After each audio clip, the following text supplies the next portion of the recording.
Ever since I can remember, we've always had one of those old vintage Parker Brother Ouija boards sitting in our closet collecting dust. When I was a kid, I always wondered what it was. From the box, it seemed like a horrible board game, until one day I found out what a Ouija board really is, and immediately dug it out of the closet. I insisted on my brother trying it out with me, and eventually got him to play along. We put our hands on the planchette, and I began asking the typical cliché questions like, "Is there anybody there?" and "Can you answer me?" Other than my brother jokingly moving the planchette around to imitate an answer from some kind of entity, there was no real response. After getting bored, we put the game back in the box.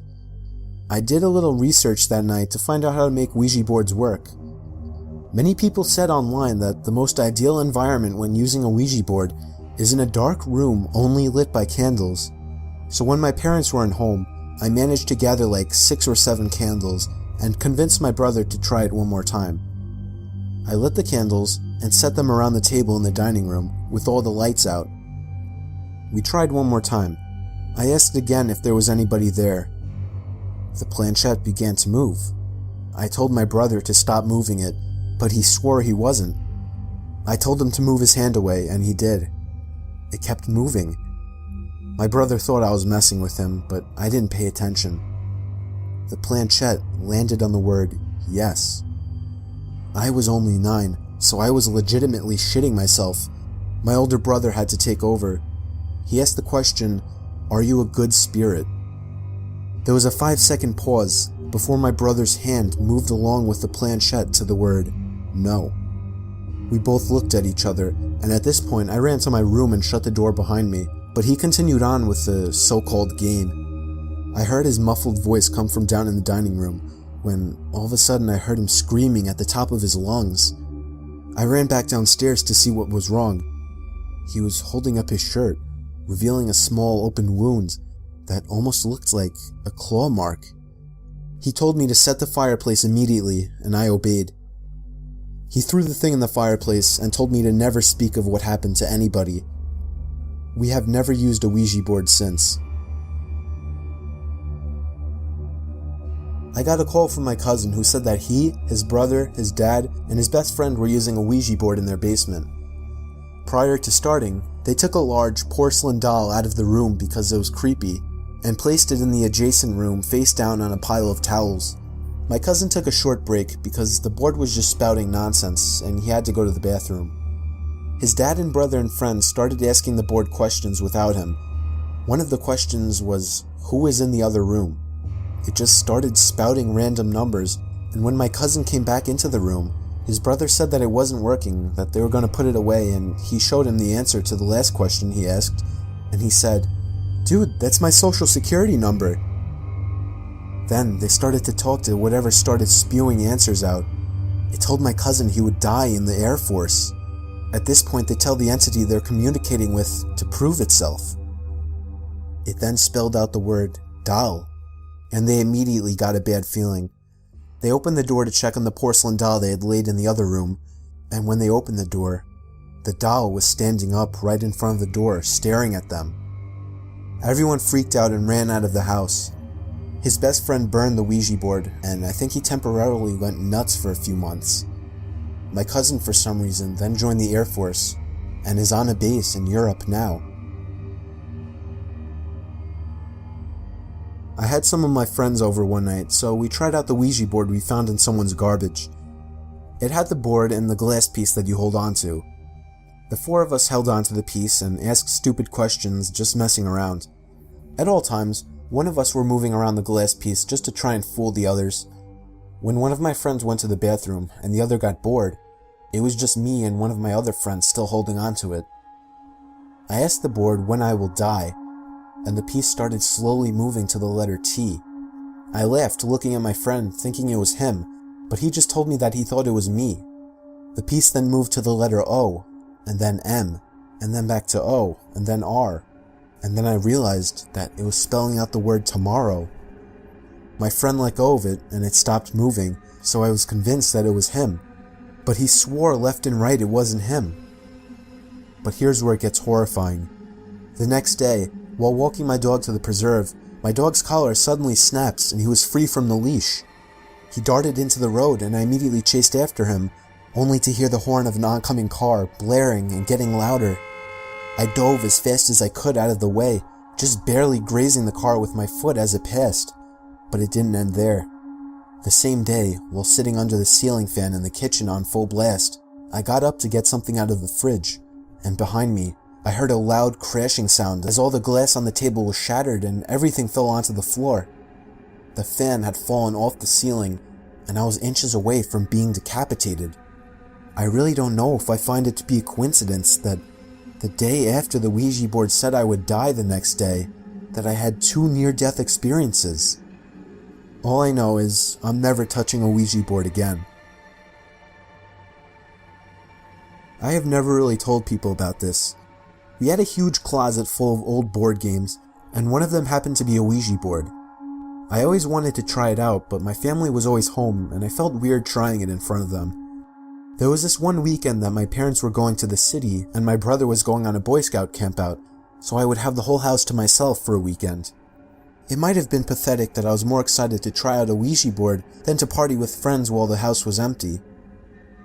The weather was terrible, windy and rainy, but I felt that a rainy night would actually make it more ritualistic. Around midnight, I set up the board in my dining room and dimmed the lights. I asked a bunch of questions that generated no answers, so I eventually put the board away and went to bed. I woke up in the middle of the night to hear a creaking noise downstairs by the front door.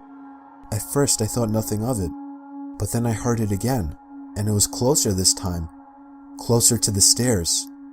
I sat up now. At this point I was getting concerned. Another creaking sound, this time from one of the stairs. I was sure somebody was in my house. This was before cell phones were mainstream, so calling the police wasn't even an option. The creaking sounds were getting closer until they were right outside my door, and then they just stopped. It felt like hours while I laid there clutching my covers, waiting for something to happen. A huge strike of lightning momentarily lit up my bedroom, and I swore I could see some kind of black limb-type object wrapped around the open door. I tried to hold my breath to be as quiet as possible, but what happened next was the worst part. My door suddenly slammed shut, and I couldn't help but let out a shriek. By now I was completely under my covers, shaking and crying and wanting to scream.